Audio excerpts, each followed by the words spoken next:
जय हिंद। आज का हमारा टॉपिक है आधुनिक भारत का इतिहास।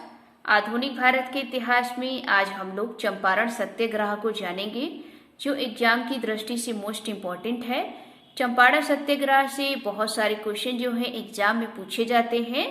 तो चलिए देखते हैं। आप यहाँ पर देखेंगे चंपारण सत्याग्रह 1917। चंपारण सत्याग्रह को 1917 में शुरू किया गया था और ये भारत में पहला सत्याग्रह था, इसलिए ये टॉपिक इम्पोर्टेंट है एग्जाम की दृष्टि से। चंपारण सत्याग्रह को जानने से पहले हमें ये पता होने चाहिए इसका कारण क्या था। तो चलिए देखते हैं। आप यहाँ देख सकते हैं चंपारण किसानों की समस्या। दोस्तों, ये जो चंपारण है ये एक जिला है और बिहार राज्य में पड़ता है और ये जिला तिरहुत डिवीजन के अंतर्गत आता है। एक डिवीजन होता है, उस डिवीजन में बहुत सारे जिले होते हैं। तो ये चंपारण भी जो था वो तिरहुत डिवीजन में आता था और ये चंपारण तराई क्षेत्र था। तराई क्षेत्र कृषि भूमि के लिए बहुत ही उपजाऊ होता है। तो ध्यान रखेंगे, यहाँ से बहुत सारे क्वेश्चन जो हैं पूछे जा सकते हैं कि चंपारण कहाँ है। तो बिहार में है। किस डिवीजन में आता था? तिरहुत डिवीजन में। कैसा क्षेत्र था? तो तराई। अब दोस्तों, चंपारण में एक प्रथा चलती थी जिसका नाम था तीन कट्ठिया। ये तीन कट्ठिया प्रथा जो थी वो लगभग 100 वर्षों से चली आ रही थी। और तीन कट्ठिया जो प्रथा जो थी उसका मतलब हम लोग जानेंगे कि तीन कट्ठिया प्रथा का मतलब क्या है। तीन कट्ठिया का मतलब होता है 3/20, यानी कि 3/20 भाग पर जो है उस पर नील की खेती जो थी अनिवार्य थी। अंग्रेजों ने इस पर क्या कर रहा था, ये कानून बना रखा था कि 3 कट्ठिया यानी कि 3/20 के भाग पर आपको क्या करना है, नील की खेती करनी है। और नील आप जानते हैं कि नील जो है रंगों के लिए बनाया जाता है, यानी कि नील से रंग बनाया जाता है। तो यहाँ पर चंपारण के जो किसान थे इनको ये प्रथा पर मजबूर कर दिया गया था कि आप 3/20 के भाग पर नील की खेती करेंगे तो करेंगे, क्योंकि ये उपजाऊ भाग पर था। लेकिन दोस्तों, किसान जो थे ये नील की खेती को करने के लिए राजी नहीं थे। क्यों नहीं राजी थे? क्योंकि किसानों का इसमें नुकसान हो रहा था। और वो नुकसान ये हो रहा था कि एक तो 3/20 भाग पर नील की खेती अनिवार्य कर दी गई थी। दूसरा, इस पर टैक्स लगा दिया गया था। तीसरा, किसानों की जो भूमि थी उसकी जो उर्वरा शक्ति थी वो नष्ट होती जा रही थी, क्योंकि नील की खेती को जब लगातार किया जाता है तो जो भूमि की जो उर्वरा शक्ति होती है वो नष्ट हो जाती है। तो इससे किसानों का नुकसान हो रहा था। तो किसान जो थे इसको करने के लिए राजी नहीं थे, क्योंकि उनका हर तरफ से नुकसान हो रहा था। लेकिन अंग्रेजों ने ये 3/20 के भाग पर ये नील की खेती अनिवार्य कर दी थी। और जब किसान इस पर नील की खेती को नहीं करना चाहते थे तो वो एक टैक्स लगा देते थे, जो उसको छुटकारा पाने के लिए उसे हर हाल में किसान को वो टैक्स भरना पड़ता था। तो यहाँ पर आप देखेंगे 3 कट्ठिया पद्धति से छुटकारा पाने के लिए लगान जो था वो कानून के तहत मनमाना कर वसूला जाता था। यानी कि अगर कोई किसान 3 कट्ठिया पर नील की खेती नहीं करना चाहता है और वो उससे छुटकारा पाना चाहता है तो वो उसे पहले टैक्स दे। तो टैक्स इतना ज़्यादा होता था कि किसान जो है भर नहीं पाता था। तो यही इनकी समस्या थी। अब दोस्तों, जब किसान नील की खेती नहीं करना चाहते थे तो 19वीं सदी के अंत तक कृत्रिम रंगों का आविष्कार हो गया। आप जानते हैं कि नील का उपयोग रंगों को बनाने के लिए किया जाता है। लेकिन 19वीं सदी आते आते नील की खेती जो थी वो क्या हो गई, डाउन हो गई, यानी कि कम होती गई। यानी कि कृत्रिम यानी कि आर्टिफिशियल कलर जो है बनने लगे। अब जब आर्टिफिशियल कलर बनने लगे तो अब क्या होगा, नील की मांग क्या हो जाएगी, कम हो जाएगी। तो जब नील की मांग कम हो जाएगी तो इससे क्या होगा, इससे जो नील बागान है, कारखाने हैं, इनका क्या होगा, नुकसान हो जाएगा। यानी कि जो नील के बागान बनाए गए हैं, कारखाने स्थापित किए गए हैं, तो उनका क्या होने लगा, नुकसान होने लगा।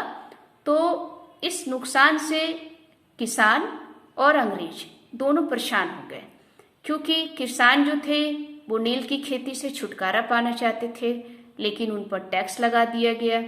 अंग्रेज जो थे, आर्टिफिशियल रंगों के आविष्कार होने के कारण उनका ये नुकसान होता जा रहा था।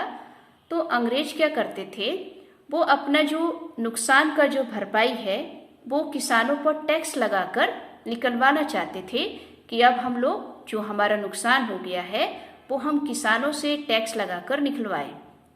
तो दोस्तों, यही 3 कठिया पद्धति से मुक्त पाने के लिए किसानों से क्या करा गया, अतिरिक्त कर वसूला गया, और यही एक इनकी मूल समस्या थी। तो आपको ध्यान रखना है कि चंपारण में मूल समस्या क्या थी कि किसानों पर अतिरिक्त टैक्स लगाना, यानी कि उस पर जोर जबरदस्ती से उन पर क्या करना, ज़्यादा से ज़्यादा टैक्स लगा देना, यही इनकी मूल समस्या थी। तो ये आपने कारण जान लिया। अब इसका समाधान कैसे होगा, इसको जानते हैं। यहाँ पर आप देखेंगे समाधान। समाधान दोस्तों एक अधिवेशन होता है, वो होता है लखनऊ अधिवेशन 1916। आप जानते हैं कि लखनऊ अधिवेशन जो है 1916 में किया जाता है। जो ये पूछा भी गया है कि लखनऊ अधिवेशन कब होता है, तो ध्यान रखेंगे 1916 में। 1916 में जब लखनऊ अधिवेशन होता है तो महात्मा गांधी जी उपस्थित होते हैं इस अधिवेशन में।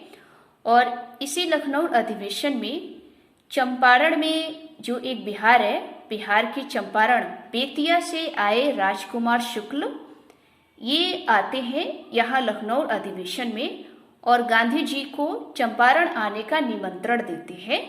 तो ध्यान रखिएगा, ये मोस्ट इम्पॉर्टेंट है इस लाइन में, क्योंकि एग्जाम में पूछा गया है कि चंपारण में जो समस्या थी उस समस्या को समाधान करने के लिए गांधी जी को चंपारण आने के लिए निमंत्रण कौन देता है। तो ध्यान रखिएगा, ये राजकुमार शुक्ल होते हैं। यही राजकुमार शुक्ल जो है गांधी जी को चंपारण आने के लिए निमंत्रण देते हैं। उसके बाद यही जो लखनऊ अधिवेशन होता है, इस लखनऊ अधिवेशन में एक वकील होते हैं जिनका नाम होता है ब्रज किशोर प्रसाद। ये जो ब्रज किशोर प्रसाद होते हैं, ये चंपारण के किसानों की समस्याओं को सुनते हैं और उसका एक प्रस्ताव रखते हैं, और उस प्रस्ताव को ये क्या करते हैं, सहानुभूति से पास कर देते हैं। तो जब ये ब्रज किशोर प्रसाद जी चंपारण के किसानों की समस्याओं को जब प्रस्ताव को पास कर देते हैं, तो इसी प्रस्ताव की खुशी में गांधी जी ब्रज किशोर को बिहार के सेवा जीवन प्राण के नाम से संबोधित करते हैं। ये एग्जाम में पूछा गया है कि गांधी जी ने ब्रज किशोर को किस नाम से संबोधित किया था। तो ध्यान रखेंगे, बिहार के सेवा जीवन प्राण, क्योंकि दोस्तों ये जो ब्रज किशोर प्रसाद हैं, इन्होंने ही चंपारण के किसानों की जो समस्या थी उसका जो प्रस्ताव था वो लखनऊ अधिवेशन में रखा और सहानुभूति से इस प्रस्ताव को पारित कर दिया। तो इसी खुशी में गांधी जी ने इनको एक नाम दिया, बिहार के सेवा जीवन प्राण। तो एग्जाम में पूछा जाता है कि बिहार के सेवा जीवन प्राण किसे कहा गया है। तो ध्यान रखेंगे, ब्रज किशोर को। और ये किसने नाम दिया, तो गांधी जी ने। अब दोस्तों ये प्रस्ताव जब पारित हो गया तो गांधी जी अब 1917 में चंपारण सत्याग्रह करने के लिए चलते हैं। तो यहाँ पर आप देखेंगे 1917 में महात्मा गांधी जी चंपारण जाते हैं और वहाँ पर एक स्थान होता है मोतीहारी। तो इसको भी ध्यान रखेंगे, क्योंकि एग्जाम में पूछा गया है कि गांधी जी चंपारण में कहाँ पहुँचते हैं। तो चंपारण में एक स्थान होता है मोतीहारी, वहाँ पहुँचते हैं और सत्याग्रह को शुरू करते हैं। सत्याग्रह को जब शुरू करते हैं तो इनके साथ सहयोगी भी होते हैं, और ये पूछा भी गया है कि चंपारण सत्याग्रह में गांधी जी के सहयोगी कौन कौन थे। कभी कभी मैचिंग करने के लिए आ जाता है। तो ध्यान रखेंगे, इन सहयोगियों के नाम याद रखेंगे। वो थे ब्रज किशोर, राजेंद्र प्रसाद, नरहर पारिक, महादेव देसाई, जेबी कृपलानी। ये सब गांधी जी के चंपारण सत्याग्रह में सहयोग दे रहे थे तो इनका नाम याद रखेंगे, क्योंकि इसमें पूछा जा सकता है कि चंपारण सत्याग्रह में गांधी जी के सहयोगियों में इनमें से कौन नहीं था, या फिर मैचिंग करने के लिए आ सकता है। दोस्तों, अब गांधी जी इस आंदोलन को शुरू कर देते हैं। यहाँ पर जब गांधी जी इस आंदोलन को शुरू करते हैं तो वहाँ के जो डिवीजन का जो कमिश्नर होता है और जो बागान के जो एसोसिएशन जो मालिक होते हैं, वो गांधी जी को मना कर देते हैं कि आप यहाँ पर किसी भी प्रकार की कोई भी आंदोलन नहीं करेंगे। लेकिन गांधी जी कहते हैं हम तो करेंगे, ये किसानों के साथ अन्याय है। तो गांधी जी इस आंदोलन को शुरू कर देते हैं। उसके बाद जब ये आंदोलन शुरू किया जाता है तो वहाँ का जो गवर्नर होता है, ध्यान रखेंगे एग्जाम में पूछा जाता है, उस टाइम गवर्नर था 1917 में एडवर्ड गेटे। तो ये एडवर्ड गेटे जो है ये जांच समिति बनाते हैं, क्योंकि गांधी जी ने सत्याग्रह शुरू कर दिया गया था। तो वहाँ के जो गवर्नर थे उन्होंने कहा था कि आप अभी ऐसे मत करिए, अभी हम लोग एक समिति बनाएंगे, उस समिति के द्वारा इस समस्या का समाधान किया जाएगा।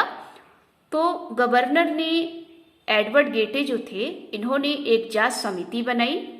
इस जांच समिति में गांधी जी को भी सदस्य बनाया। तो एग्जाम में पूछा जा सकता है कि चंपारण सत्याग्रह में जो गवर्नर एडवर्ड गेटे के द्वारा जो जांच समिति बनाई गई थी, क्या गांधी जी उसके सदस्य थे? तो जी हाँ, गांधी जी इसके सदस्य बने थे। और दूसरी पॉइंट आप यहाँ पर नोट करेंगे, ये जो जांच समिति बनाई गई थी एडवर्ड गेटे के द्वारा, इसकी अध्यक्षता किसने की, ये मोस्ट इम्पॉर्टेंट है, क्योंकि पूछा जा सकता है कि चंपारण सत्याग्रह में जो जांच समिति बनाई गई उसकी अध्यक्षता किसने की। तो ध्यान रखेंगे सर फ्रैंक स्लाई। ये जो सर फ्रैंक स्लाई है, इन्होंने ही चंपारण में जो समिति बनाई गई जांच समिति, उसकी अध्यक्षता की। और जब इसकी अध्यक्षता की तो इस जांच समिति में एक रिपोर्ट तैयार की गई। इस रिपोर्ट में 2 बातों की मांग की गई, ये आपको जानना जरूरी है। वो 2 बात क्या थी? वो ये थी कि अवैध कर वसूला गया 25% किसानों को वापस किया जाए, यानी कि जो आपने किसानों से अवैध टैक्स लिया है उसका 25% जो है किसानों को वापस कर दिया जाए। और जो 3 कट्ठिया जो पद्धति है उसको क्या कर दिया जाए, समाप्त कर दिया जाए। तो इस जांच समिति की रिपोर्ट में ये 2 बातें जो है सिफारिश में रखी गई कि आप अवैध कर जो वसूल रहे हैं उसका 25% किसानों को वापस किया जाए और 3 कट्ठिया पद्धति को समाप्त किया जाए। तो इस रिपोर्ट को क्या करा जाता है, पास कर दिया जाता है। और ये गांधी जी का प्रथम सत्याग्रह जो होता है वो सफल हो जाता है। तो यहाँ पर आपने देखा कि जो अवैध कर वसूला गया उसका 25% किसानों को वापस मिल गया और 3 कट्ठिया पद्धति को समाप्त कर दिया गया। इससे गांधी जी का जो चंपारण सत्याग्रह था वो सफल हो गया और ये भारत में पहला सत्याग्रह था। इसी प्रथम सत्याग्रह के सफल पर गांधी जी को रविंद्रनाथ टैगोर जी ने महात्मा गांधी जो है, यानी कि आप यहाँ पर नोट करेंगे, महात्मा कहकर संबोधित किया था। और एग्जाम में पूछा जाता है कि महात्मा जो है गांधी जी को किसने कहा था, तो रविंद्रनाथ टैगोर ने। ये आप जानते हैं, लेकिन क्यों कहा इसका कारण आप जानेंगे। वो इसलिए कहा क्योंकि चंपारण सत्याग्रह में गांधी जी जो सफल रहे, उसी की खुशी में रविंद्रनाथ टैगोर ने गांधी जी को महात्मा कहकर संबोधित किया। तो ये दोस्तों हमारा चंपारण सत्याग्रह जो था टॉपिक था। उम्मीद है आपको ये टॉपिक समझ में आया होगा। अगर ये आज की वीडियो आपको अच्छी लगी हो तो वीडियो को लाइक करें, चैनल को सब्सक्राइब करें। जय हिंद, जय भारत।